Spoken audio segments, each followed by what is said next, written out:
Mesdames et messieurs, bonsoir. C'est un réel plaisir de vous retrouver aujourd'hui pour un nouveau numéro de votre magazine Questions d'État. Ce soir, nous recevons pour vous un élu de Kassangoulou dans la province du Congo central. Jean-Claude Bouemba est député national, donc il est président du MPCR. Il est également membre du Rassemblement et de la dynamique de l'opposition. Nous allons parler de l'actualité brûlante en République démocratique du Congo et notamment de la situation de l'opposition, de ces différentes plateformes qui font parler d'elle un jour et qui se disloquent au regard de tous. Aujourd'hui, ces questions alimentent tous les débats.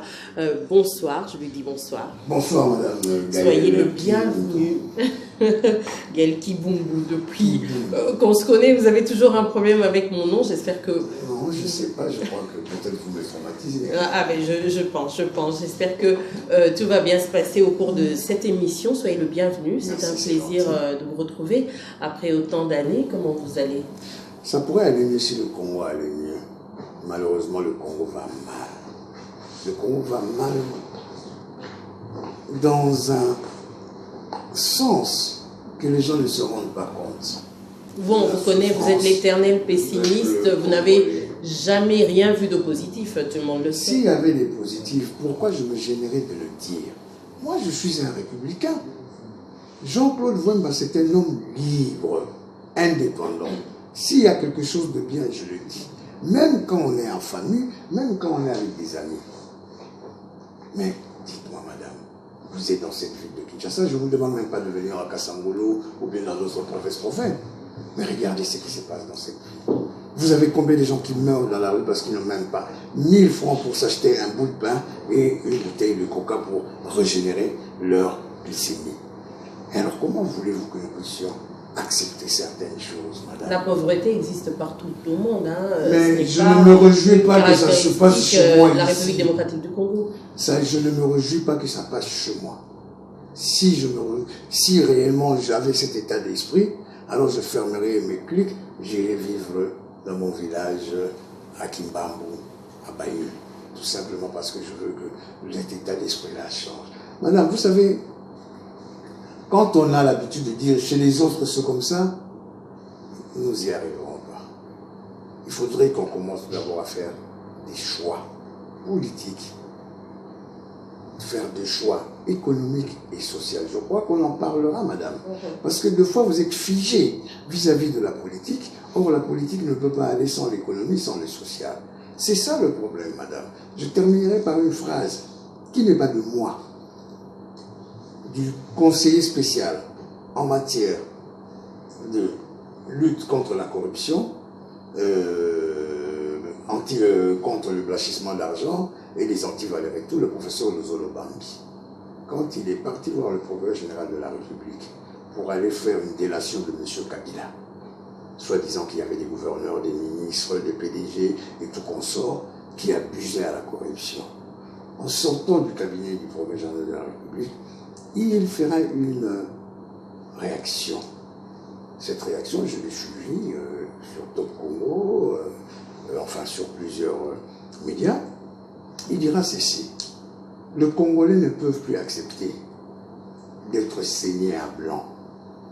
Il y a plus de 17 milliards de dollars qui se volatilisent chaque année sur les recettes de la République. 17 milliards.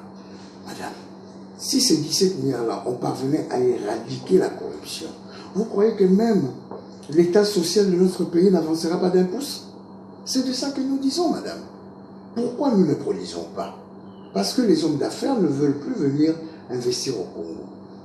Mais la situation chaotique d'aujourd'hui, Jean-Claude Bouemba, est du fait également de cette classe politique. Vous en faites partie, vous faites partie de l'élite, vous avez complètement échoué. La population, c'est... J'ai échoué par rapport à quoi? Je parle de cette classe politique dont vous faites partie. Qu'est-ce que vous avez fait pour relever les choses depuis toutes ces années? Vous faites partie de l'Assemblée nationale. Je le dis toujours à chacun ou à chacune ses responsabilités. Moi, je suis un leader politique, je suis un élu, je suis à l'Assemblée nationale. Hein? J'essaye de faire mon travail du mieux pour mon peuple congolais. Si vous avez en face de vous 400 personnes qui ne font que vous obstruer en ce qui concerne même le contrôle parlementaire, ce qui est défini, ce qui est l'essence même de l'Assemblée nationale. Alors vous allez dire que Jean-Claude Wemba a échoué. Il n'y a pas de culture de démission aujourd'hui. Vous avez assumé votre mandat jusqu'à la fin, mais après, maintenant, c'est une question de bilan. Qu'avez-vous fait, vous, élu de la République démocratique du Congo? Madame, au niveau de l'Assemblée nationale, je dois vous dire la vérité. Les lois, vous pouvez la produire. Quand il n'y a pas contrôle, ça sert à quoi? Ça ne sert à rien. Ça veut dire que vous êtes tourné les pouces. Vous saviez à l'avance qu'il y aurait échec par rapport à toutes les initiatives. C'est un terme que je vous l'approprie.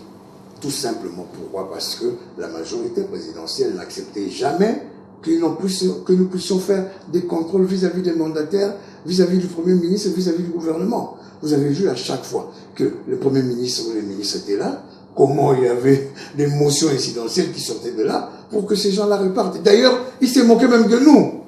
Oh, mais ces gens-là, de toute façon, ils ne m'auront pas, leurs collègues. L'avantage de la majorité, ce n'est que de bonne guerre. Mais madame, mais cet avantage doit être attribué à un travail de fond, un travail bien fait.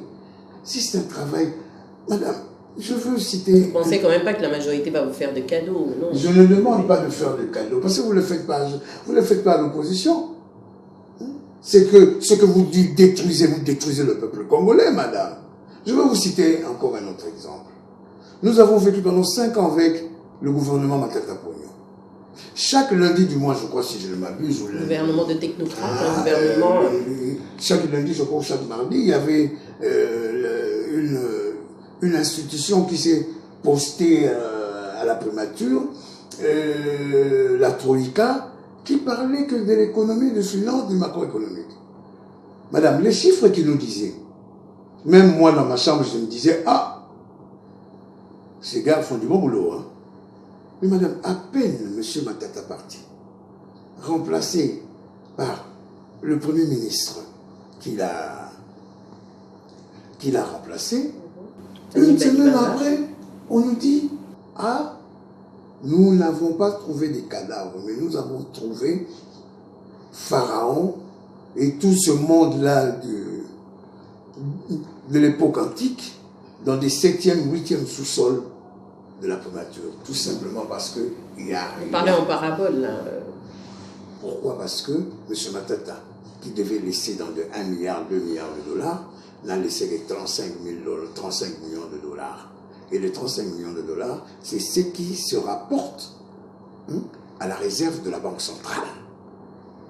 Donc, madame, vous imaginez, un grand pays... Les caisses de l'État ont été vidées. Mais un grand pays comme le Congo, les caisses de l'État ont été vidées. Plus grave encore, madame, à l'heure actuelle. Parce que sans vous interrompre, ce n'est déjà pas étonnant, vu le train de vie des institutions dont on parle souvent. Vous-même, qui êtes député national, vous connaissez le niveau de vos émoluments, et ça va comme ça avec toutes les institutions qui vident carrément les Madame, le problème, alors qu'il y a des problèmes plus sérieux comme le social à gérer. Le problème, c'est ne pas... c'est entre autres ça, la hauteur de la vie des institutions coûte trop cher en République démocratique du Congo. Pas du tout. Tout simplement, je suis en train de parler d'une racine bien faite, de la corruption. Je paraphrase encore le Zolobambi. Alors, dès lors que le gouvernement est arrivé, c'est le ministre du budget, ministre d'État du budget de ce gouvernement, qui nous dit qu'il n'y a plus rien dans des caisses de l'État. Or, madame, les fonctionnaires, les militaires et tout le monde, y compris les députés, sont payés sur un barème de 93, 93, enfin 930 le dollar, sans compter que les recettes de l'État atteignent le chiffre de 1400 dans le taux normal de devises. Plus grave, madame. On vient de m'apprendre il y a un jour ou 2 jours, j'espère que le gouverneur de la Banque centrale viendra me contredire, que toutes les recettes des GIRAD, DGI, OFIDA, Foner et toutes ces histoires ne sont plus placées à la Banque centrale, mais dès lors qu'ils sont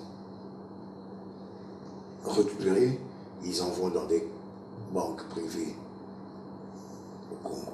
Comment voulez-vous la Banque centrale qui est là pour centraliser toutes les recettes. Donc, il y a un problème de canalisation des fonds publics et personne ne s'explique par rapport à ça. L'Assemblée nationale, à ce jour, est incapable de faire tout contrôle. Madame, je viens de le savoir il y a à peine 1-2 jours. On posera bien la question, ne vous en faites pas. Je crois d'ailleurs il y a une mention qui a été faite pour que l'ancien Premier ministre puisse venir s'expliquer sur certaines choses. Malheureusement, il n'y est plus. Donc, moi, je crois que, madame, nous devons aimer ces pays. Mais je me rends compte qu'il y a des gens qui aiment les intérêts de ce pays. Et c'est grave. Alors, on va continuer à parler de la situation actuelle. J'aimerais d'abord revenir aux partis politiques qui sont un peu la fondation en fait de toute cette vie politique, des partis politiques qui ne semblent exister que de nom finalement, qui se composent à des plateformes, etc. pour exister. Est-ce que, parlons de vous spécifiquement, le MPCR, comment vous pouvez parler de l'état de santé de votre parti à ce jour? Madame, pour parler du MPCR, le MPCR c'est un parti émergent. Nous avons créé le MPCR. L'émergent, c'est un gros mot qui dérive un peu du rêve aujourd'hui. Non, ce n'est pas du rêve, c'est que la façon dont la croissance du MPR est en train d'être en ligne, je peux le dire. Je peux le dire. Madame, nous avons créé le MPCR le 27 novembre 1997 à Paris sur la place Trocadéro avec Désiré Pongo, le défunt Joseph Mafuata, Flori Paolissi, Kabasele Chimanga et Moïse Monidela qui étaient de l'UDPS mais qui sont venus parrainer le parti que nous avons créé. Ça fait 20 ans. Ça fait 20 ans. Le MPCR aura 20 ans. Nous sommes restés en Europe en tant que mouvement politique de l'exil jusqu'aux accords de Sun City depuis 2005 que le MPCR a été ici à Kinshasa avec les encouragements et le soutien de Edouard Kakumbuta qui était devenu le secrétaire général. Nous avons fait une sortie à l'INICA sans que personne ne nous connaisse. Et de 2006, le MPCR a eu un député qui est Jean-Claude Vwemba, élu de Kassangoulou. En 2011, il y a eu 2 députés, Jean-Claude Vwemba et Adrien Poba à Boma. C'est quand même assez long. Sans compter, assez madame, les corruptions qu'il y a eu dans cette ville de Kinshasa. On avait un 3e candidat, M. Symphone Mbongo, Mwinga, à la Tchangou. Quelqu'un qui a plus de 3 à 4 000 voix ne se retrouve pas, mais les gens qui avaient 1000 voix se sont retrouvés là. Bon, nous savons tout ce qui s'est passé à la Fukine et tout consort. Mais à l'heure actuelle, madame, d'ailleurs je profite de votre question, dès la semaine prochaine, dès le samedi prochain, je lance la 15e d'adhésion au MPCR. Et à ce jour, vous avez déjà combien de militants? Vous savez, madame, des militants qui cotisent, j'en ai plus de 4500. Mais ceux qui ne cotisent pas, parce que ceux qui ne cotisent pas, ils sont militants, mais à des degrés différents parce qu'ils ne peuvent pas peser sur le parti. Nous sommes au moins à 12 000. Madame, il faut comprendre, le 10 avril qui vient de passer, on avait décrété une marche. Vous avez abandonné, finalement, vous êtes essoufflé, l'opposition est complètement essoufflée. Je veux arriver, madame. Mais quel est le grand parti en dehors de l'UDPS qu'on a vu sur le terrain? On a même arrêté nos gens. Que ce soit ici à Kinshasa, que ce soit à Bukavu, à Goma et dans d'autres villes. Et d'ailleurs, le président fédéral du MPCR Sud Kivu, M. Jeff Molonda, a été arrêté pendant 12h20 de nos militants. Ici à Kinshasa, nous avons notre président fédéral de la FUNA, M. Alain Tekadiamona, a subi le même affre. Nous avons nos jeunes militants qui viennent quand même pour que les partis politiques existent. Mais madame, effectivement, il y a une carence d'adhésion dans les partis politiques. Et surtout, il y a un débauchage massif. Finalement, c'est un problème d'idéal. Est-ce que dans au sein de vos partis politiques, vous avez vraiment des idées? Nous avons la chance, nous avons eu un directeur de bureau politique, malheureusement, qui nous a quittés. Le grand frère Tati Christian Nimitanguba Vietacle, qui a donné l'orientation politique du MPCR. C'est ce que nous avons jusqu'à ce jour. La preuve en est, madame, si nous avons décidé à faire cette quinzaine d'adhésion du MPCR, c'est justement, vu le nombre de demandes d'adhésion, c'est pour ça que nous avons dit, nous devons le faire et c'est ce que nous ferons. Mais madame, nous sommes un parti de l'opposition. Le MPCR vit de ses tristes moyens. Nous ne sommes pas un parti de l'État. Quand vous avez des partis ici, que vous savez, que vous connaissez, à chaque manifestation... Mais partout au monde, les partis politiques vivent des cotisations de leurs membres. Mais madame, ici, les partis politiques, certains vivent des mamelles de la République. C'est de là où je vous parlais de la corruption. Parce que j'ai entendu quelqu'un, que je citerai un jour, dire combien il payait, hein, il donnait chaque mois à un parti politique de la majorité. Donc, ça c'est pour vous dire, madame, les gens se moquent de nous, ils nous bloquent de tout pour que nous puissions s'écrouler. Mais dès lors que les convictions sont là, nous irons plus loin. C'est pour cela que nous attendons les élections provinciales, les élections législatives, les élections présidentielles. Nous avons déjà des candidats, un candidat que nous allons soutenir, que tout le monde connaît, c'est Moïse Katumbi Chapwe, et nous allons avoir des candidats partout au Congo. Nous allons continuer à en parler. Le 24 avril dernier, la République démocratique du Congo a commémoré son accession, je pourrais le dire, à la démocratie, à cette vie, à ce régime démocratique. À ce jour, quel est l'état des lieux de la démocratie? Est-on vraiment dans une république qui mérite de porter ce nom? Si déjà, même au sein des familles politiques, vous êtes de vrais dictateurs, est-ce que Jean-Claude Wemba peut céder son fauteuil à quelqu'un d'autre? Madame, en 2011, quand j'ai été réélu devant l'Assemblée... C'est comme on dit, le pouvoir organisateur ne peut jamais perdre sa place. Vous organisez les élections pour être réélu. J'ai démissionné en tant que président du MPCR. C'est tout le bureau politique, le conseil national, tous ces gens-là qui ont refusé. Ils disent non, nous avons encore besoin de vous. Vous êtes l'homme providentiel. À l'heure actuelle, je suis en train de vous dire et confirmer devant la nation congolaise que après les échéances qui arrivent au mois de décembre, je ne serai plus candidat parce que je crois et j'estime à un moment ou à un autre, il faut laisser la place aux autres, que l'alternance puisse avoir lieu. Voilà. Ça sera une grande première. Non, enfin, vous savez, madame, vous pouvez demander à certaines personnes, il y a d'autres qui vont quitter, hein, allez leur demander si Jean-Paul Wemba n'avait pas fait cela.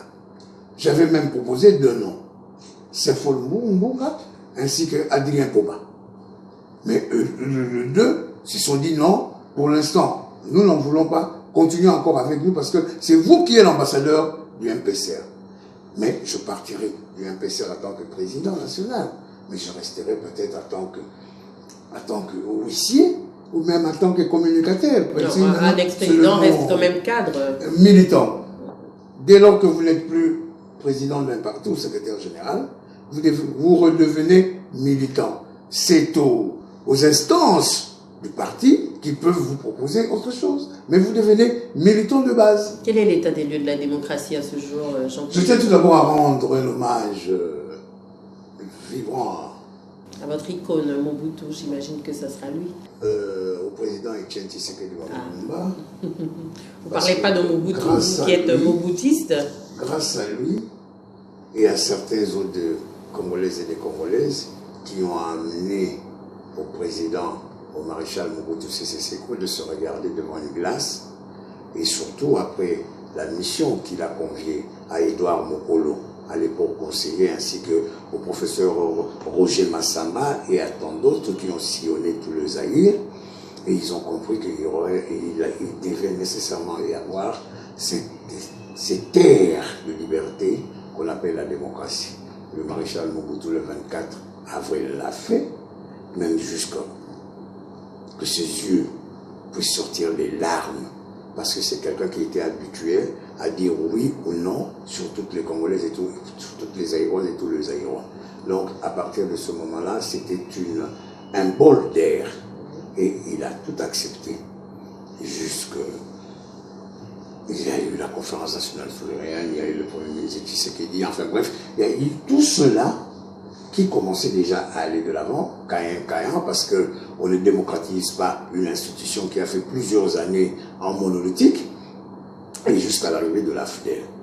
L'AFDEL est arrivé, vous savez, avec les Rwandais, les Ougandais, les Burundais, les Érythréens, et ils ont mis M.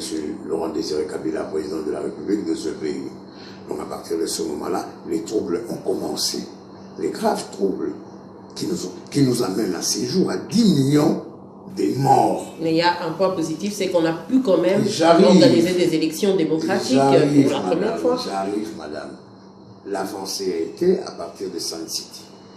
Sun City a sorti une constitution que Jean-Claude Wemba, Franck Diongo et d'autres amis, nous l'avons contesté. Nous avons demandé au peuple congolais de ne pas le plébisciter.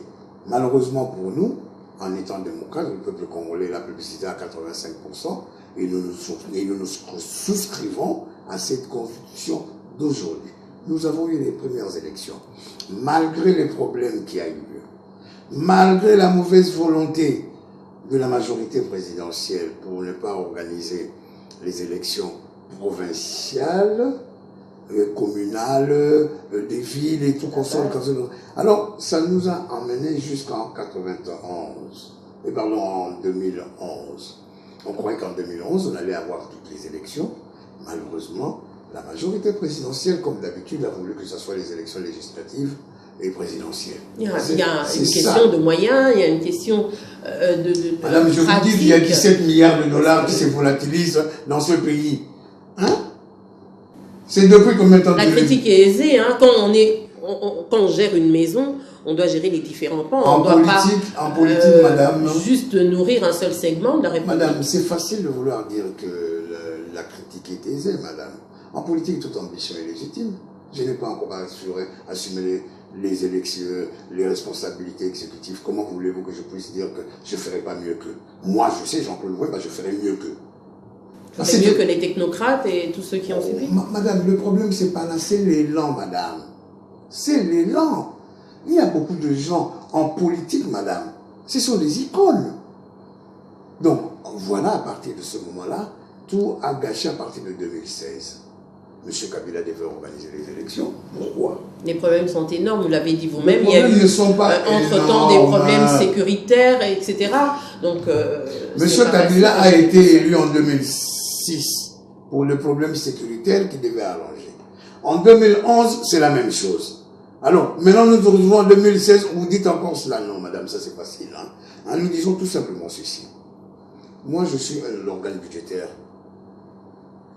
Et je sais, dans le chapitre de la CNI, chaque année, il y avait 250 millions de dollars qu'on attribuait au chapitre CNI, madame. Jamais pendant 5 ans. Ça, c'est sur le papier. Oh, maman, on a trop le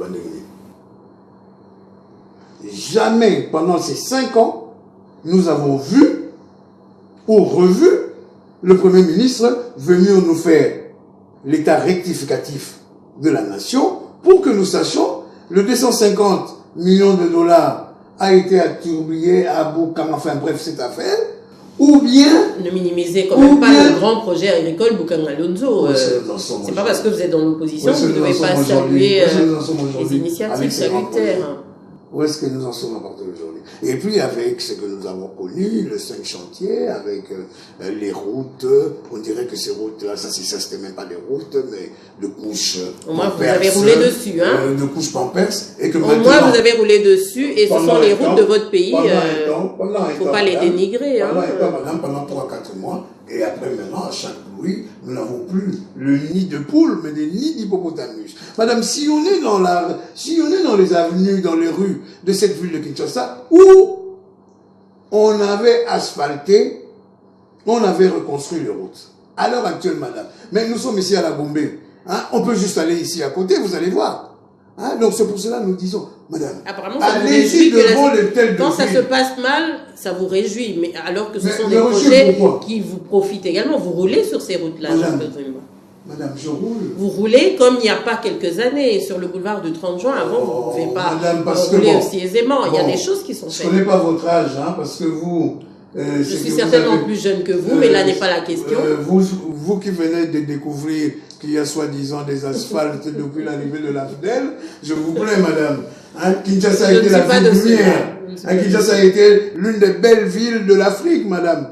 Hein, on ne se baladait pas avec des crampons pour monter les montagnes. Tout le monde sait comment. Alors, à un tout moment, le monde sait comment se présentait la ville de Kinshasa. Alors, il y a quelques années, il n'y avait pas aussi grandes artères.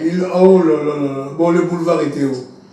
Il n'avait pas ces dimensions. Vous en êtes conscient? Madame, madame. Vous en êtes conscient, ce boulevard? Je ne peux pas être conscient parce que moi j'ai vu dans ce qu'on a appelé la ville lumière, Kinshasa qui rivalisait à Paris. Il y a même d'autres villes africaines qui venaient ici pour avoir l'architecture de cette ville de Kinshasa. Il y avait des routes. Alors, madame, passons cela. Ça c'est facile, madame, de le dire. Et maintenant dans le niveau social, où est-ce que nous en sommes, madame? Allez-y même devant l'hôtel de ville. Hein? Allez-y devant l'hôtel de ville, je crois que c'est sur l'avenue Tombalba ou qu'est-ce que j'en sais, Kassabou, madame. Pouvez-vous vous rendre compte de ça? En plein centre-ville. C'est pour cela que je suis en train de le qualifier, c'est sur les routes. Dans votre province, il y a des routes qui ont été faites, qui relient les différentes villes. Il y a quelques années, il y avait quand même beaucoup plus de difficultés. Combien de temps faites-vous par route pour arriver à Matadi ou à Manda Madame, il y a des choses qui sont faites. Madame, si vous accédez au pouvoir, il ne faudrait pas que vous reveniez à la case départ. Il faudrait plus aller de l'avant. C'est ce qu'on parlait de la démocratie. Aujourd'hui, nous attendons l'alternance. M. Kabila n'a pas organisé les élections.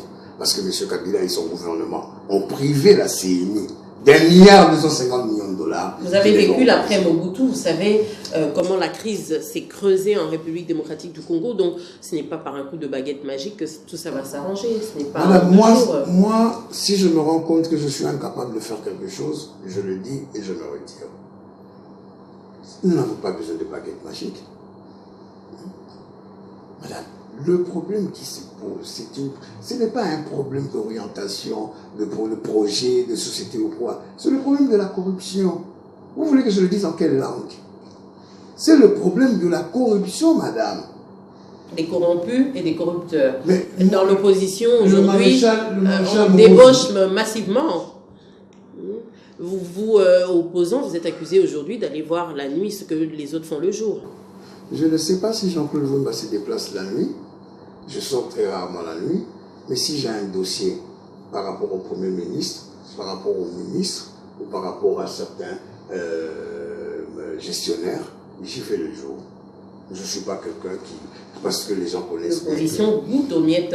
Madame, nous venons dans l'opposition... Voilà pourquoi vous êtes fragilisé. Nous venons dans l'opposition, il y a même certains aussi qui étaient dans la majorité, qui sont venus se faire une virginité dans l'opposition, et ils ont répliqué. Vous contribuez en disant ça justement à morceler davantage l'opposition.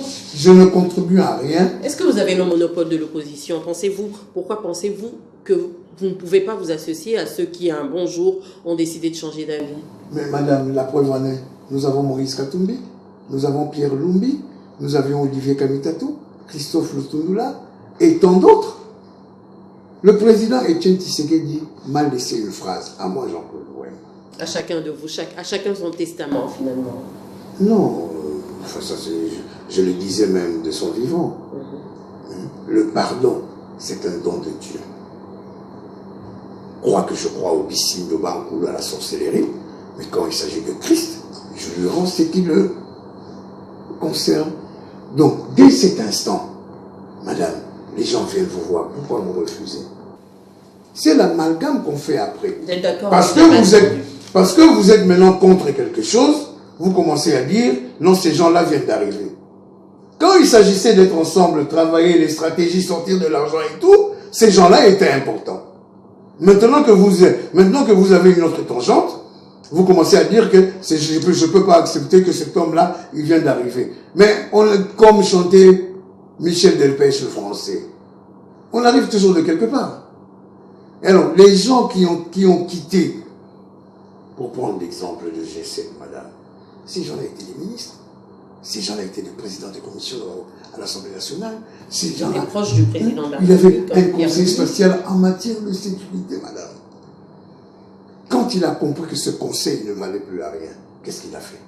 Il est parti, madame. Il y a des gens qui ont laissé leur beefsteak pour se dire non, pour nos convictions, nous préférons mieux aller rejoindre. Comme le président Tshisekedi était quelqu'un qui acceptait tout le monde, l'essentiel était parce que vous revenez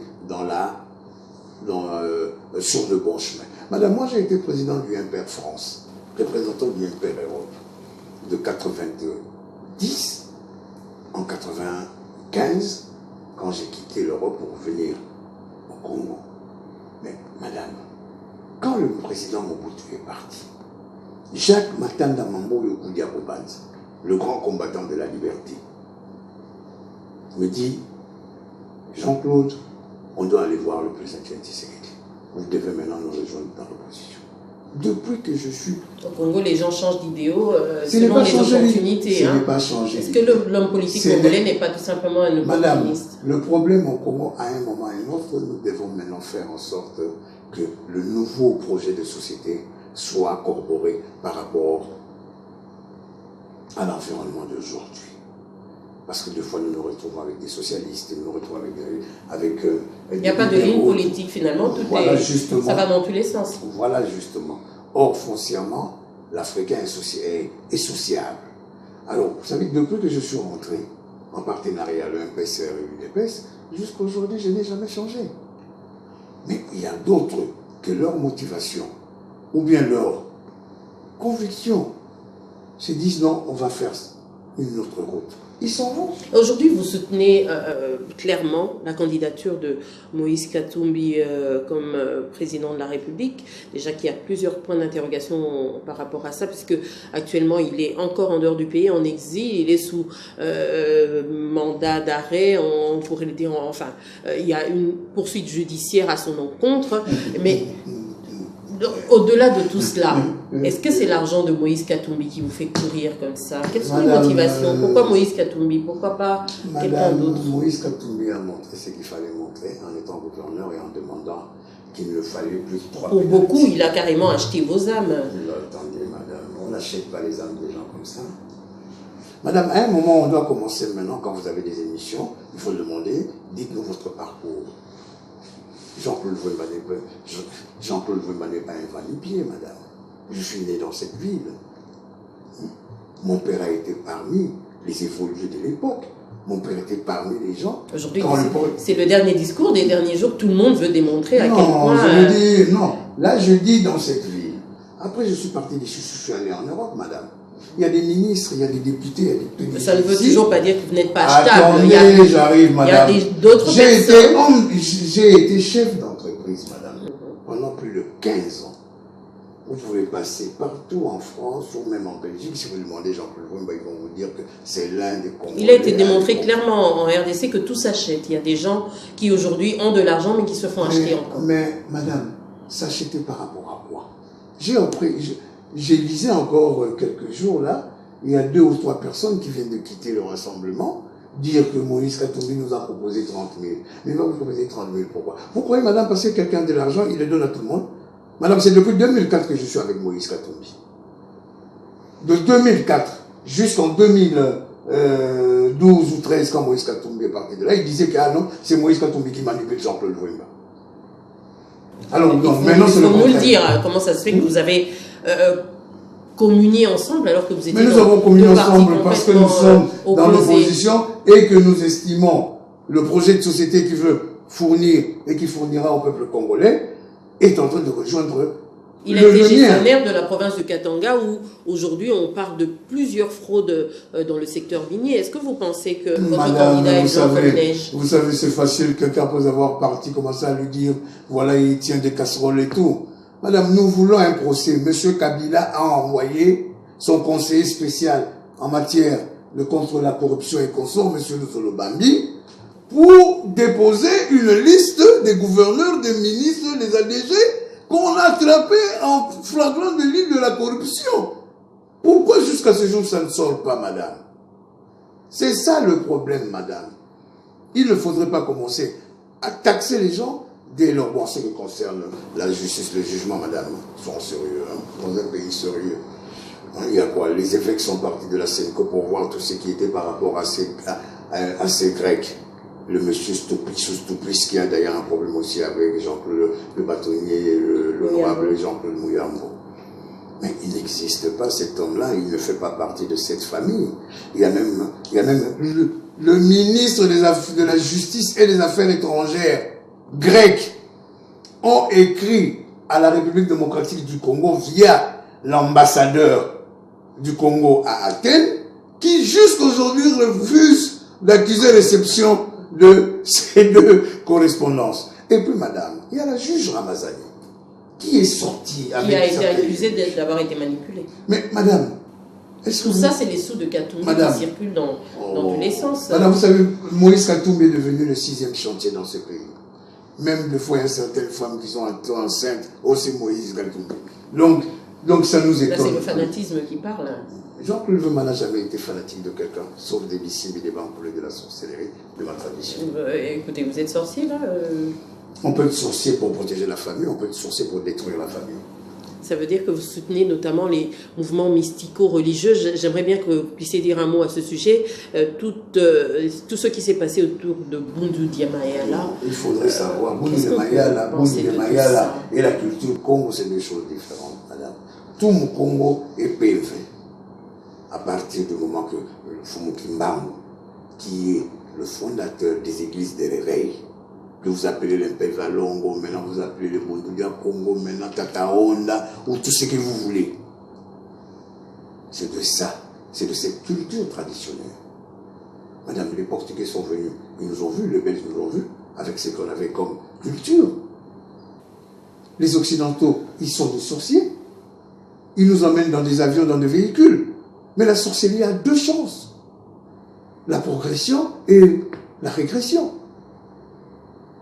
Mais dès lors que vous ne voulez pas respecter les traditions des uns et des autres, comment voulez-vous que ça ne puisse pas s'éclater à un moment ou à un autre?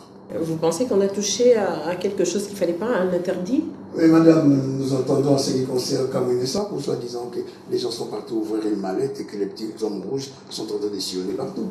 Non, en tout cas, tout a été résolu, Kamounessa. Je ne dis pas que ça n'a pas été résolu. Vous me posez la question si j'ai entendu. Je vous le dis. Si vous voulez encore que je vous parle encore... C'est des légendes ou c'est des histoires vraies?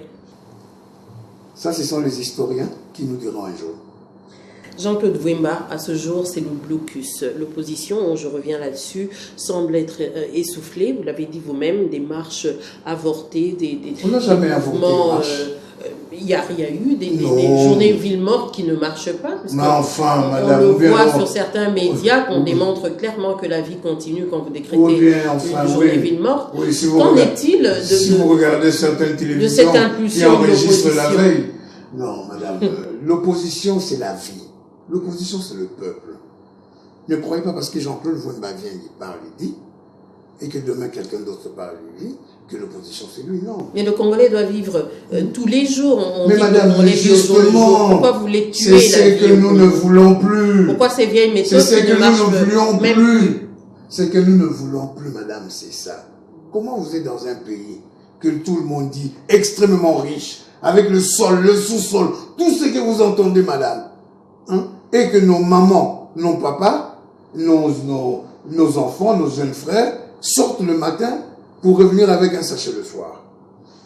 C'est ça qu'il faut condamner. Mais ces vieilles méthodes de journée ville morte et de violence qui sont suivies, est-ce que vous pensez madame, que c'est la bonne solution pour arriver à l'alternance? Moi, je sais, madame, de 2012 jusqu'en 2015, la dynamique de l'opposition, nous avons organisé des marches, nous avons organisé des meetings, il n'y a jamais eu de la violence. Alors, comment voulez-vous subitement que la violence arrive? Soit il y a des gens qui viennent nous infiltrer et qui commencent à vouloir faire des choses qui ne sont pas dans la Constitution. Parce que, madame, le problème, c'est quoi? Personne ne peut admettre la violence.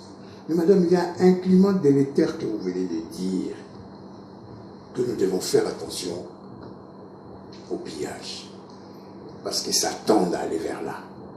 Jean-Claude Vouemba, c'est un républicain. Je n'accepterai plus jamais que le pillage revienne dans mon pays. Parce que c'est ce que nous avons vécu en 1991. On vous pointe du doigt, leader de l'opposition. Mais Mais vous avez en face de vous Jean-Claude Voima. Jean-Claude Voima vous dit ce qu'il pense et ce qu'il veut, madame. Je ne peux pas l'accepter. Pour cela, il faudrait que nous puissions sauvegarder le peu de moyens que nous avons par rapport à cela. Parce que les hommes d'affaires ne viennent plus venir ici, parce que vous savez, jusqu'à ce jour, ils sont en train d'attendre certaines lois à l'Assemblée nationale sur le climat des affaires. Il n'y en a pas, et que ce sont les pauvres hommes d'affaires congolais, deux fois même à leur triste sort, sont privilégiés dans un pays là où il n'y a plus l'appel d'offres. Soyez à Zunaye, contrat à Kenaye, soi-disant. C'est pour ça que nous voulons éviter cela. Madame, le problème est simple. Il y a eu une concertation au camp Tchadji. Le président Kabila est allé à un sommet. Madame, tous ces départements-là, c'est le camp militaire Tchadji, madame. La cité de l'Union africaine, c'est juste ses maisons. Mais l'enclos, c'est camp Tchadji. Le président Kabila ira à un sommet à Luanda, faisant de centre soudé, et d'un coup de mois, la proprement la Gratana, ça ne va plus. Il faut maintenant aller chez les catholiques. Ne souriez pas, parce que les gens ils disent quand vous m'avez dit ça, vous m'insultez. Vous ne m'insultez pas. C'est des compliments à votre avis. Dans les années 50, mais jusqu'au jour, si les Congolais mangent des gratanias, mangent des beignets avec des tangaou ici. Qu'est-ce que ça a à voir avec Eden Koudou? C'est venu du Togo. Mais les autres, mais comment? Nous, on nous dit, ah, ces gens-là viennent de Lombolo. Ah, ces gens-là viennent de tel. Mais pourquoi si nous, on dit la valeur culinaire des autres, vous voulez croire que c'est une insulte? Allez-y. Moi, j'ai mangé des gratanas à l'école primaire. Mikate, il y a tangaou ici. Bon. On ne savait pas le faire. Au débat, Eden Koudou. Et Eden Koudou savait qu'il allait échouer. Il est parti.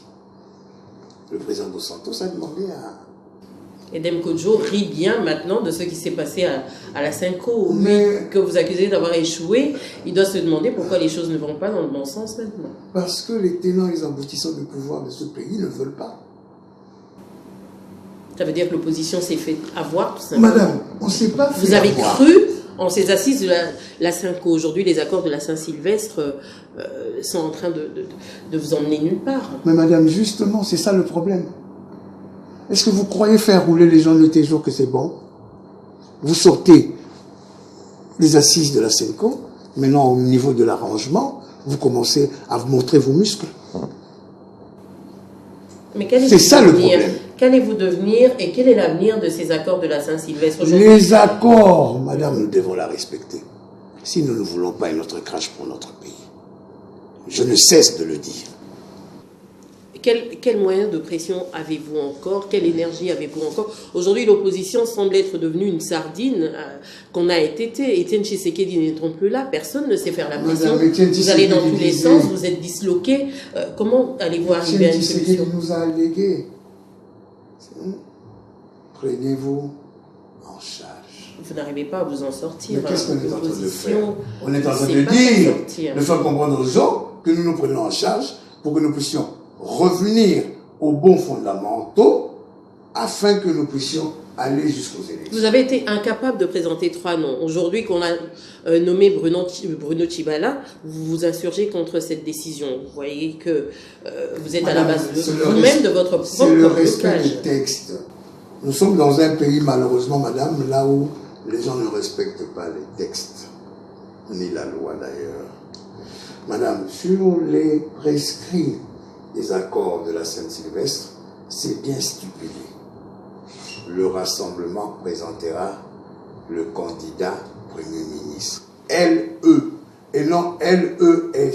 Madame, nous ne pouvons pas laisser ce loisir à M. Kabila de désigner un opposant à son rythme. Puisque chez nous, nous avons déjà désigné Félix Antoine Tshisekedi comme Premier ministre. Même nos amis qui sont maintenant allés ailleurs n'avaient jamais contesté Félix Tshisekedi en tant que Premier ministre. Et M. Kabila nous demande 3 noms. On savait très bien, maman et Madame Gaëlle, si ces 3 noms-là étaient partis, il n'aurait jamais fait ce que l'opposition congolaise attendait. Mais maintenant, au point où nous en sommes, vous faites quoi? Madame, concrètement, Félix Tshisekedi, à ce jour, veut rencontrer le chef de l'État qu'il n'a pas voulu rencontrer il y a quelque temps. Pensez-vous que les choses vont s'arranger? Félix Tshisekedi Tshilombo, le président du Rassemblement, avait refusé parce qu'on sortait des assises de la Saint-Sylvestre. Donc, M. Kabila n'avait qu'à respecter ces accords. Et aujourd'hui, pour quelle raison le chef de l'État vous... Madame, je viens de vous dire qu'il y a une tension qui monte dans ce pays. Que nous tous, nous serons embrigadés dans cette affaire. De faire attention, demain que le peuple congolais se dise, on en a ras-le-bol, on ne veut plus voir. Est-ce que vous n'êtes pas en train de distraire la population? Là, le gouvernement de Tshibala va se mettre en marche. C'est vrai qu'on l'attend encore parce qu'il y a beaucoup de questions autour de ça. Avant, monsieur, que vous citez le nom, il y avait un autre Premier ministre. Madame, vous savez, le Congo, comme je le dis à l'heure actuelle... Bruno Tshibala, aujourd'hui, qui est le Premier ministre dont on parle, doit nous conduire aux élections. Madame, apparemment, vous n'êtes pas encore prêt. La CENI fait son travail. Est-ce que vous n'allez pas être surpris? Nous ne pouvons pas accepter des gens qui seront des bénis oui-oui à M. Kabila. Monsieur, le Premier ministre que vous citez le nom, est allé là-bas avec quelle garantie? Il a le peuple avec lui. Est-ce qu'il a la constance? Est-ce qu'il aura la sévérité pour se mettre debout pour dire à M. Kabila, nous n'en voulons pas? C'est ça le problème, madame. En attendant, le temps, il passe. Hein. Vous n'avez toujours pas de solution. Ce temps-là, M. Kabila croit que ça le profite à lui. Or, le peuple congolais l'attend le 31 décembre. Pour faire quoi encore? Votre carton rouge, vous ne l'avez pas brandi le 31 décembre passé. Madame, ce 31 décembre, qu'est-ce qui va arriver? Parce que le président, ça ne sera pas l'apocalypse. Le président Etienne Tshisekedi Wamulumba, l'icône l'héros national, le vrai, paix à son âme, nous a appelés au mois de décembre en nous disant ceci. À son âge, il avait 82 ou 83 ans. Barack Obama l'a appelé, le secrétaire général des Nations Unies, la plupart des présidents, Dos Santos, Sassou et d'autres même, qui lui ont dit, ainsi que le pape, chrétien, catholique, il était pratiquant, croyant, lui ont dit, ne faites pas sortir les gens dans la rue, attendez les accords de la Sainte-Congo. Parce que c'est de là que sortira l'avenir du Congo de demain. Comme nous avons accepté que le président Tshisekedi nous demande de sursoir. Aujourd'hui, vous commencez à dire pourquoi le 31 décembre... Qu'est-ce que vous pensez qui va arriver le 31 décembre 2017 si parce que visiblement, les élections n'auront pas lieu avant décembre. Je ne pense à rien. Madame, il ne faut pas dire ça. Les accords de la CENCO... Mais tout nous fait penser à ça. Le temps est déjà passé par rapport à la mise en œuvre de ce gouvernement. Le CNSA n'est même pas encore en place. Le gouvernement n'a rien à voir avec la CENI, madame. La CENI, c'est le gouvernement qui va donner les moyens. Non, mais madame, les moyens d'1 milliard 250 millions, il est parti où? Si on était dans un bon pays, madame, dans un pays qui est gouverné, il y a beaucoup de gens qui sont en tout cas, il n'y en a pas. D'ici décembre, ça serait un miracle. Je ne veux pas voir de loin. Je vous dis tout simplement que la tension qui règne à l'heure actuelle dans ce pays mériterait que vraiment que nous puissions... Le chef de l'État vous a garanti, vous, oiseau de mauvais augure, que les élections auront bel et bien lieu à la date que la CENI va donner, puisque c'est la CENI qui est l'organe technique qui doit... La CENI a été invitée aux assises de la CENCO. M. Kabila est venu dire le contraire des accords de la CENCO. La CENI avait pris acte. Le président Corneille Nangaa, nous recevons, nous, les députés, le caucus du Congo central, du Kasaï et d'autres, a été clair. Les politiques ont dit, avant le 31 décembre, nous allons organiser les élections avant le 31 décembre. Parce que c'est normalement, les enrôlements vont se terminer le 31 juillet. Donc, ils auront au moins 4 mois pour organiser les élections. Mais comme nous sommes dans un pays, les gens veulent faire traîner les choses. Qu'est-ce que vous voulez que nous puissions dire, madame? Ça veut dire que vous êtes impuissant, vous allez quand même arriver à cette situation d'impuissance. Nous ne sommes pas impuissants, mais nous sommes des hommes d'État. À un moment, comme nous avons accepté au président Etienne Tshisekedi quand il nous a demandé de sursoir pour le 31 décembre. Vous allez attendre tranquillement que les élections arrivent. Ça sera peut-être la seule solution pour éviter des bains de sang, comme vous dites. En Kikongo, on dit ça Toto Untala. Celui qui vivra verra. Jean-Claude Ouimba, dans quelques jours, le 30 avril précisément, les crédits provisoires vont s'annuler. Ceux qui ont été votés en décembre, ça veut dire qu'on fonctionne sans budget.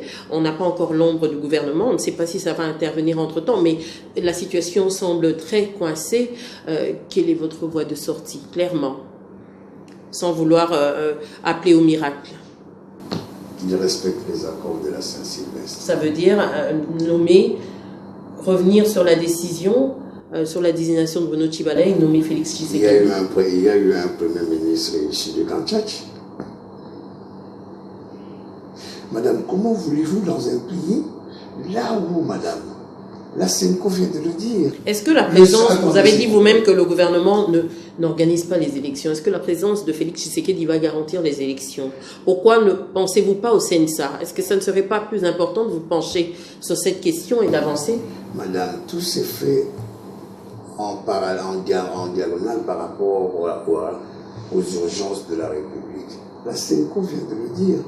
Il n'a eu qu'un partenaire en face, le rassemblement, et avec le chef de file du rassemblement, le dialogue intercongolais, Félix-Antoine Tshisekedi Tshilombo.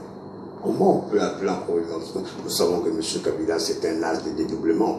Hein, vous n'avez qu'à venir au Parlement. Il y a deux arcs, dès lors les fondateurs, tous sont partis avec leur parti, mais eux, ils parviennent quand même à choisir. Bon, heureusement, ce sont les partis eux-mêmes qui ne savent pas s'organiser. Madame, la loi de la République démocratique du Congo stipule bien qu'il ne peut pas y avoir deux partis. On a vu une masse derrière Bruno Tshibala également. On se demande si l'UDPS n'est pas vidé de ses membres. Ah. On a vu des gens soutenir. Moi, je vous dis qu'il y avait des militaires en civil, des policiers en civil, il y avait beaucoup de membres du PPRD. Sans aucune preuve. Que certains ont parlé. Nous avons aussi nos services de renseignement. Les nôtres qui nous disent, avec des photos, nous avons vu aussi beaucoup de militants du PPRD. Qui étaient là dans la rue. Madame, nous connaissons les us et coutumes des marches de soutien. Aujourd'hui, il y a des têtes de proue de l'opposition qui sont passées de l'autre côté, Olenga Nkoy, Lisanga Bonganga et tout ça. Est-ce que ça ne vous inquiète pas?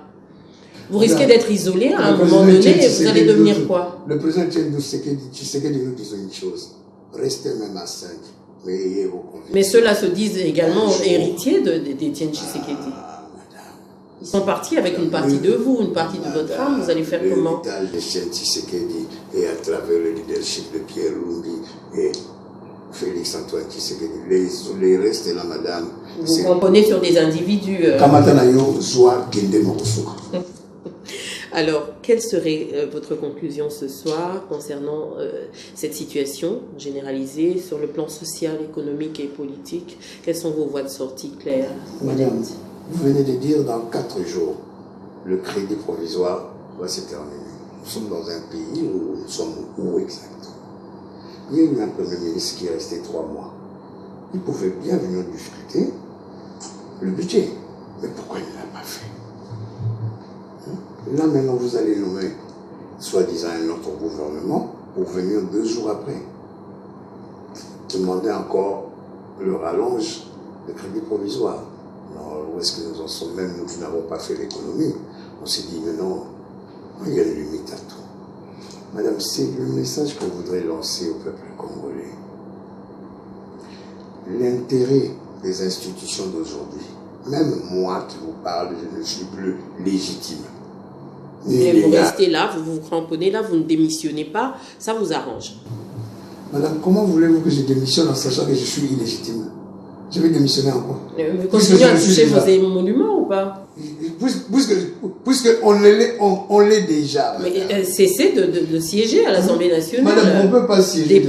On ne peut pas cesser de siéger tout simplement pour le contrôle, pour essayer de dénoncer tout ce que nous trouverons. Ça veut dire que d'une façon ou d'une autre, cette situation vous arrange quand même? Non, ça ne peut pas nous arranger dès lors que nous voulons conduire ce pays. Parce que vous vous cramponnez sur la personne du chef de l'État. Il ne faudrait pas avoir une fixation. C'est vous qui en avez une sur le sommet de l'État. Nous sommes en train de parler. Nous sommes en train de parler sur l'avenir du Congo. Donc à partir de ce moment-là, ça ne sert à rien d'avoir des fixations des uns et des autres. Le président de la République devait passer à l'alternance, ça n'a pas eu lieu. Nous nous sommes mis d'accord jusqu'en décembre 2017. À partir de ce moment-là, dès que cette date-là arrivera, on pourrait parler.